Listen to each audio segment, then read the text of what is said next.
बाबा फरीद की एक बात याद आई। हजरत बाबा फरीद के एक मुरीद थे, दिल में ख्याल आया अपने मुर्शिद की जियारत कर लूं। घर से निकले, रास्ते में एक बाजार था, बाजार से गुजर रहे थे। एक दुकान वाला चिल्ला चिल्ला कर कह रहा था, ए बाजार से गुजरने वालों, आओ मेरी दुकान में देख लो, आओ मेरी दुकानों में झांक लो, आओ मेरी दुकान को देख लो, लेना मत लेना देख तो लो, खरीदना मत खरीदना देख तो लो। उसी भीड़ में ये बाबा फरीद का मुरीद जो गुजर रहा था, कानों से आवाज टकराई। इसने दुकान जाकर देखा कि क्या बेचा जा रहा है, तो देखा कि बेचने वाला छुरी बेच रहा है, चाकू बेच रहा है। दो चाकू पसंद आया, एक अपने लिए लिया, एक अपने पीरो मुर्शिद, सुभान अल्लाह, एक अपने लिए लिया, एक अपने पीरो मुर्शिद के लिए लिया। चल पड़े, खानकाह पहुंचे, दरवाजे को दस्तक दी। अंदर से बाबा फरीद कहते, कौन? कहा आपका गुलाम आया है। दरवाजा खोलते हैं, मुरीद सलाम करता है, दस्त बोसी कदम बोसी करता है। पीर बाबा फरीद अपने सीने से लगाते हैं। थोड़ी देर के बाद मुरीद अपनी थैली में हाथ डालता है, दो चाकू निकालता है, दो छुरी निकालता है और निकाल कर कहता है, सरकार बाजार से लौट रहे थे, आ रहे थे, बेचने वाला बेच रहा था, मुझे दोनों छुरी पसंद आ गई, चाहे तो दोनों छुरी आप रख ले, चाहे तो एक छुरी आप रख ले। तवज्जो चाहूं, हुजूर पीर तरीक़त मौजूद है, बुजुर्गों का मिशन क्या है मैं ये बता रहा हूं आपको। हजरत बाबा फरीद ने चाकू लिया और लेकर फरमाते हैं, ईचीस्ट क्या है? क्या कहा? क्या कहा? क्या है? उर्दू तो बोलो, फारसी मत बोलो, उर्दू बोलो। क्या कहा? क्या कहा? क्या है? नहीं जान रहे थे क्या है? जान तो रहे थे। जैसे हम अगर यहाँ आए, मुझसे पूछा हमारे पूछने वाले भाई ने कि क्या खाना पसंद करते हैं, मैंने कहा कुछ भी बनाइएगा, करेला मत बनाइएगा। और जैसी नाश्ते जैसी लगा तो करेला, तो मैंने कहा ये क्या है? मैंने क्या कहा? ये क्या है? तो मैं नहीं जान रहा था करेला है। पूछने का मतलब ये था कि जब मना करे फिर काहे को लाए, ये क्या है? सही बात, यही ना बात हुई, ये क्या है? तो जैसे ही बाबा फरीद ने देखा कि छुरी, क्या लाए? माशाल्लाह, कलंदर हरचे गोयत दीदा गोयत। मोहब्बत से बोलिए सुभान अल्लाह, सुभान अल्लाह। ये क्या है?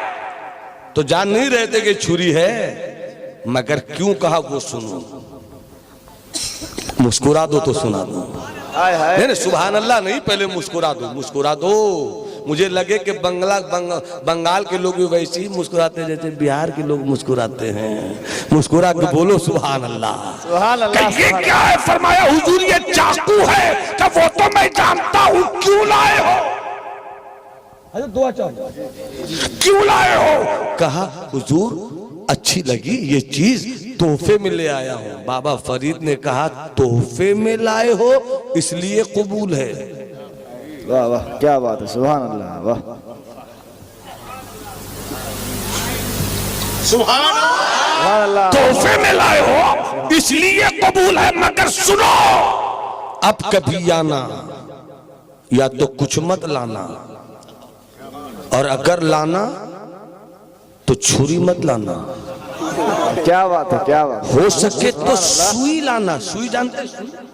हो सके तो सुई लाना मगर छुरी मत लाना। हो सके तो सुई लाना मगर छुरी मत लाना। तो मुरीद ने कहा जैसा हुक्म सरकार का, मगर आंखें बोल रही थी कि आखिर मुर्शिद कहना क्या चाहता। तो बाबा फरीद ने कहा सुन, अब कभी आना तो छुरी लेकर मत आना। सुई लेकर आना का क्यों आका? का सुनो, छुरी से काटा जाता है, छुरी से काटा जाता है, सुई से कटे हुए को जोड़ा जाता है। मेरा काम काटना नहीं है, जो कटा हुआ है उसे जोड़ना। सुभान अल्लाह, सुभान अल्लाह, सुभान अल्लाह। नारे तकबीर, नारे तकबीर, नारे रिसालत, मसलके आला हजरत जिंदाबाद। अल्लामा मौलाना नौमान अख्तर साहब किबला जिंदाबाद। दोस्त, ये दुनिया है, ये दुनिया आओ खुद में फैसला करें।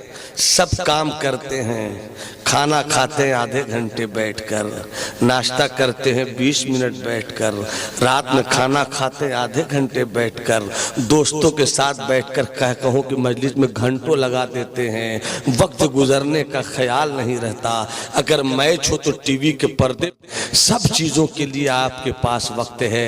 आओ एक काम करें, दोस्त रूठे तो रूठे, भाई रूठे तो रूठे, बीवी नाराज हो तो नाराज हो, अब से फैसला ये करें कि हम 5 घंटा यूं ही बर्बाद कर देते हैं 24 घंटे में, और 1 घंटा अपने काम में ले लेते हैं। जब मुअज्जिन कहे सुबह की नमाज में अल्लाहु अकबर, उठो लोटा उठाओ, पानी लो, वुजू करो, चल पड़ो, सजदे में सर झुका दो, जोहर में सजदे करो, असर में सजदे करो, मगरिब में सजदा करो, इशा में सजदा करो। सजदा तुम करते हो, खुशी सरकार को मिलती है। सुभान अल्लाह, क्या बात करते हो, आंखों की ठंडक मुस्तफा को मिलती है।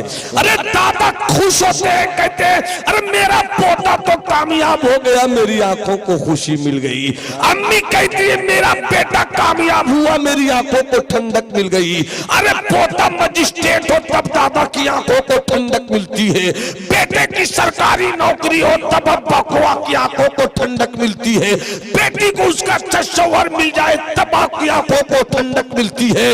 मगर सारी कायनात के रहमत मुस्तफा जाने रहमत है। जब उम्मत नमाज पढ़ती है तो मुस्तफा कहते मेरी आंखों को ठंडक। सुभान अल्लाह, सुभान अल्लाह, वाह वाह, क्या बात है, क्या बात है। नमाज पढ़े, इधर तुम नमाज पढ़ते रहोगे तो दिल से गंदगी दूर होती रहेगी। नमाज खुशू और खुजू से पढ़ोगे, रमजान का महीना आएगा तो तबीयत बाग रहेगी। कब तक तो रोजा रख नमाज पढ़ रहे थे, अब तो रोजा रखने का भी मौसम आ गया। अल्लाह ने दिया है तो खुश होकर निकालोगे कि अब तो हमें ज़कात देने का भी मौसम आ गया। इस तरह से दिलों की गंदगी निकालते रहोगे, जिस्म को साफ करते रहोगे, दिलों को साफ करते रहोगे। जब ऐसा करते रहोगे तो रब की रहमत कहेगी देख तकवा लेकर आ रहा है, देख परहेजगारी लेकर आ रहा है, देख मेरे मुस्तफ़ा की आंखों को ठंडक पहुंचाने का सामान लेकर आ रहा है। तो इसे जन्नत की बादे बहारी दे देनी चाहिए, इसे जन्नत में ठिकाना दे देना चाहिए। मेरे इस्लाम के बेटों, कोशिश करो कि अपनी जिंदगी को बदलो। इस्लाम की बेटियों, तुम भी मेरी बात सुन रही हो, इतना काम तो करो कि अगर 5 वक्त की नमाज नहीं पढ़ पाती हो तो बिल्कुल ना पढ़ो, ऐसा ना करो। हो सके तो कल से शुरू करो कि 1 वक्त की नमाज जरूर पढ़ेंगे।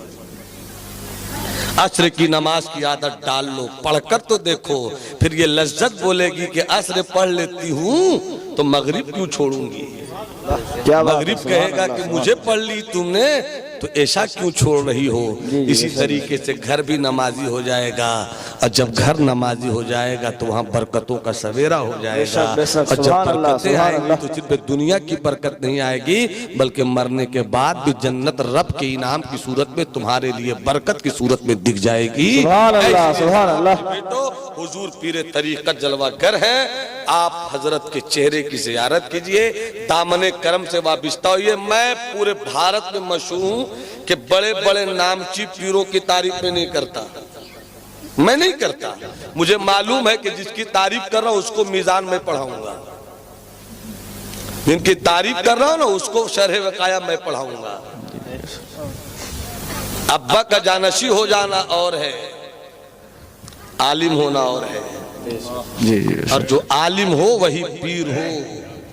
इसलिए कि जब शरीयत ही तुम्हारी महफूज नहीं है तो तरीकत कहां से संभाल पाओगे। इसलिए आज जो आपके रूबरू मेरे बड़े भाई सरकार मुहिब्बा की यादों का खूबसूरत फूल अल्लामा अनवार रजा मन्नानी मियां की सूरत में बैठे हुए हैं, ये आलिम शरीयत भी है, पीरे तरीकत भी है। सुभान अल्लाह, क्या बात है, सुभान अल्लाह। बेपनाह बरकतों का सामान रब बख्श दे जो हम सबों के लिए वजह इफ्तिखार है। अल्लाह इनके कुलाए इफ्तिखार को और बुलंद करे। बस खुदूसिया व जुमला जहां आमीन। बाद हुजूर से इजाजत के साथ कि मैं सलाम तक रुक नहीं पाऊंगा, वरना फिर गाड़ी का इख्तिताम हो जाएगा। हजरत के हवाले मैक होगा। हजरत अपनी पाकीज़ा गुफ्तगू और नासिहाना कलिमात से आप हजरात को मुनव्वर व मुजल्ला करेंगे और इसी बीच में हजरत की दुआ लेकर मैं सरक जाऊंगा। तो क्या ख्याल है अब हजरत के हवाले मैक किया जाए? 10 मिनट और हाँ, गाड़ी छूट जाएगी। 10 मिनट के चक्कर में मेरा 20 मिनट चला जाएगा। अलैहिस्सलाम जन्नत छोड़ दिया, अब गाड़ी की बात बोल रहे हैं।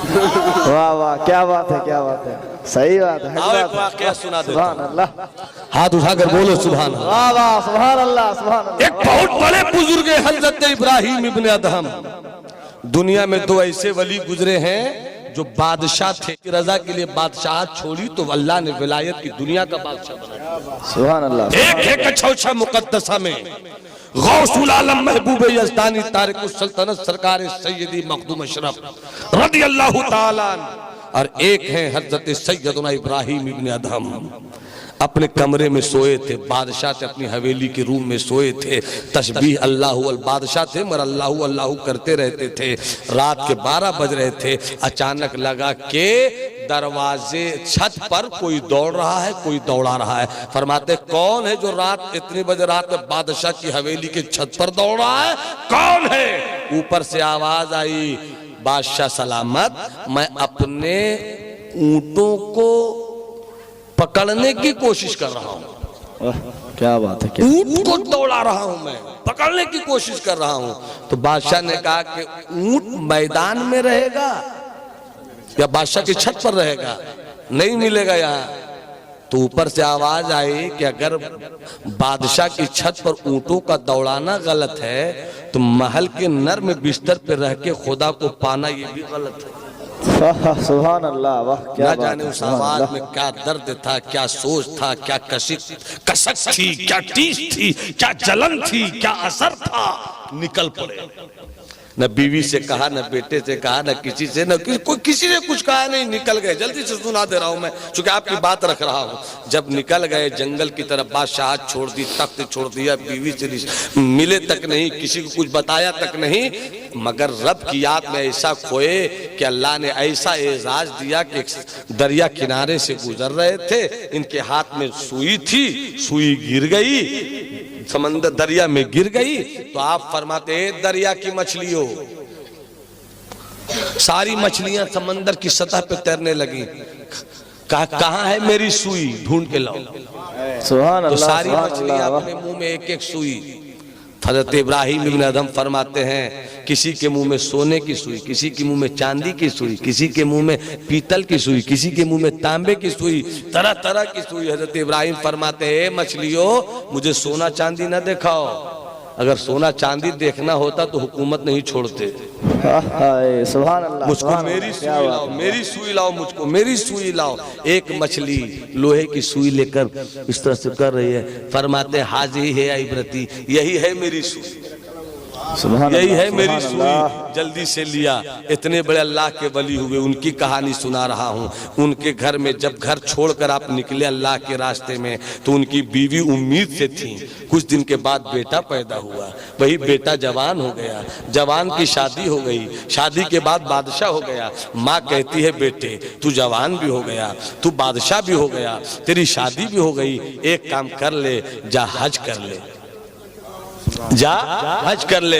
जैसे हज करने को गए, तवाफ़े काबा कर रहे थे, तवाफ़े काबा कर रहे थे, 3-4 चक्कर लगाया था।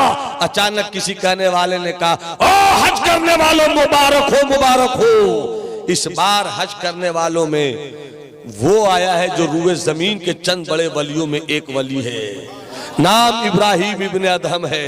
बेटे ने सुना ये तो मेरे बाप का नाम है, तबीयत मचल गई। किसी तरीके से 7 चक्कर मुकम्मल किया, किसी तरीके से सफा मरवा का चक्कर लगाया, किसी तरीके से तहलीक किया। उसके बाद निकल पड़े मेरे अब्बा कहाँ हैं, वो कहाँ अल्लाह के वली। किसी ने बताया ये रास्ता है, चले चलो चले चलो। भीड़ लगी थी, भीड़ सब उन्हीं को देख रही थी। उसी भीड़ में बादशाह भी थे। बादशाह ने अपने पैरों के पंजों के बल यूं खड़े होकर देखने की कोशिश की कि मेरा अब्बा कौन है, कैसे लगते हैं। जैसे देखा तो नजर पड़ी अपने अब्बा पर, तो अब्बा की नजर पड़ी बेटे पर। हजरत इब्राहिम मुस्कुरा के कहते हैं भीड़ वालों रास्ता दे दो, मेरा वो बेटा आज बादशाह बनकर आया है जिसे हम माँ के पेट में छोड़कर निकले थे। सुभान अल्लाह, सुभान से अल्लाह। माँ के पेट में छोड़कर निकले थे। जब आए, अब बिल्कुल जल्दी से मैं बात कर रहा हूं, जब लौट कर आए तो कुछ दिन साथ रहने लगे। साथ रहने के बाद हजरत इब्राहिम इब्ने अदहम से ने कहा बेटे बादशाहत भी संभालनी चाहिए ना, उसको ये भी तो जरूरत है कौम की, अच्छी खिदमत करो बादशाह बन के, जो वादा करो उसे पूरा करो, मेहनत करो, खिदमत करो, रियाया के हुकूक का ख्याल रखो, जाना पड़ेगा, जाओ तुम। तो बेटे ने कहा बस यही सुनाना चाहता हूं पूरे वाकये में। कहा अब्बा चला तो जाऊंगा मगर एक वादा कीजिए। कहा क्या वादा करूं? कहा ये वादा कीजिए कि कयामत में मिलिएगा। सुभान अल्लाह, सुभान अल्लाह। कयामत में मिलिएगा। कहा वादा है। तो बेटा अलवलदु सिरुल अभी, बेटा बाप का राजदार होता है। कहा मिलिएगा ना अब्बा? कहा तो ये अब्बा मिलिएगा, ये तो वादा कर चुके हैं, मगर कयामत की भीड़, जो गुजर गए वो भी, जो है वो भी, जो आएंगे वो भी, इतनी बड़ी भीड़, हम उस भीड़ में कहाँ ढूंढेंगे? आपको जगह बता दीजिए ना, जगह बता दीजिए ना। तो हजरत इब्राहिम इब्ने अदहम कहते हैं कि मैं हौजे कौसर के पास रहूंगा, वही ढूंढ लेंगे। तो फिर बेटे ने कहा हौजे कौसर पे मारा मारी होगी, भीड़ दुनिया भर होगी, वहां पर कहां पे ढूंढेंगे वो भी बता दीजिए। तो फरमाया जहां पर इतने बड़े अल्लाह के वली, इतने बड़े अल्लाह के वली, अब वो कहते हैं कि जहां पर सबसे ज्यादा प्यासों की भीड़ होगी, मैं उन्हीं सबसे ज्यादा प्यासों में एक रहूंगा। सुभान अल्लाह, सुभान अल्लाह। बेटे ने सुनने के बाद कहा अब्बा अगर वहां नहीं मिले तब हो सकता है इंतजार कीजिए, हम लेट से पहुंचे, वहां नहीं भी तो कहां ढूंढेंगे? तो कहा जहां पर अमल तौला जाएगा, मीज़ान अमल वहां। तो बेटे ने फौरन कहा कि जो कयामत में अमल का तराजू होगा, तराजू के दो पल्ले होते हैं, तो दो पल्लों के बीच 500 साल की दूरी होगी। तो ये बताइए कि दो पल्लों में किस पल्ले के पास रहिएगा? तो फरमाया जिधर गुनहगारों की भीड़ होगी, उन्हीं गुनहगारों में तुम्हारे अब्बा इब्राहिम इब्ने अदहम भी होंगे। बेटे ने कहा अब्बा अगर वहां नहीं मिले तब? हजरत इब्राहिम इब्ने अदहम रोने लगे और रोकर कहते हैं कि अगर मैं वहां न मिल सका तो जहन्नम के दारोगा से पूछ लेना। जहन्नम के दारोगा से पूछ लेना, ये दारोगा जहन्नम क्या इब्राहिम इब्ने अदहम इधर गए हैं? अगर वो कह दे हाँ तो समझ लेना कि तेरे बाप की कोई नेकी काम ना आई, सब दिखावा था, सब रियाकारी थी, तेरे बाप को रब के फैसले ने जहन्नम में पहुंचा दिया। और ये कह के रोने लगे, बाप भी रोने लगे, बेटा भी रोने लगे। थोड़ी देर के बाद कुछ सब्र हुआ। हजरत इब्राहिम कहते हैं बेटे अमल पे भरोसा तो नहीं है, अमल पे भरोसा तो नहीं, अमल करते रहो मगर भरोसा तो नहीं है अमल पे, मगर खुदा की रहमत और मुस्तफ़ा की शफाअत पे बड़ा नाज है। सुभान अल्लाह, सुभान अल्लाह, क्या बात। और मुस्तफ़ा की शफाअत पर बड़ा नाज है, बड़ा नाज है। अगर वो दरोगे जहन्नम कह दे कि इधर से नहीं गए हैं इब्राहिम इब्ने अदहम, तो समझ लेना कि अब एक ही जगह है, वो है जन्नत। अब जन्नत ही आने की कोशिश करो कि वहीं मुलाकात हो। सुभान अल्लाह, सुभान अल्लाह, वाह वाह, क्या बात है। वहीं आने की कोशिश करो कि मुलाकात होगी। रजा पुल से अब वजद करते गुजरिए कि है रब सल्लिम सदाए मोहम्मद।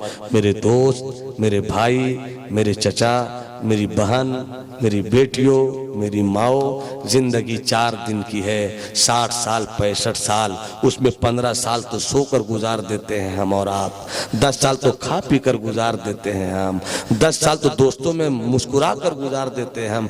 बचा कितना साल? 10 साल, 8 साल, 12 साल, 14 साल। इस 10-12 साल को भी हम नहीं बचा सके तो फिर क्या बचाए? आओ हम अपनी जिंदगी का हिसाब करें, आओ अपने गुजरे हुए दिनों का मुहासबा करें और रब की रहमत को मनाने का काम करें। जन्नत इंतजार कर रही है, वो तो निहायत सस्ता सौदा बेच रहे हैं जन्नत का। हम मुफलिस क्या मोल चुकाएं, अपना हाथ ही खाली है। अब आप हैं और नकीब अहले सुन्नत अगर इजाजत दे तो मैं डायरेक्ट हजरत का ऐलान कर दूं। आप हैं, हजरत तशरीफ फरमा है, तो हजरत का इस्तेकबाल कर लीजिए। नारे तकबीर, अरे हाथ उठाकर जवाब दो ना, हाथ उठाकर जवाब दो। नारे तकबीर, नारे रिसालत, फैज़ाने सरकार मुहिब्बा, पीरे तरीक़त हजरत अल्लामा मन्नानी साहब क़िबला, नारे तकबीर, नारे रिसालत।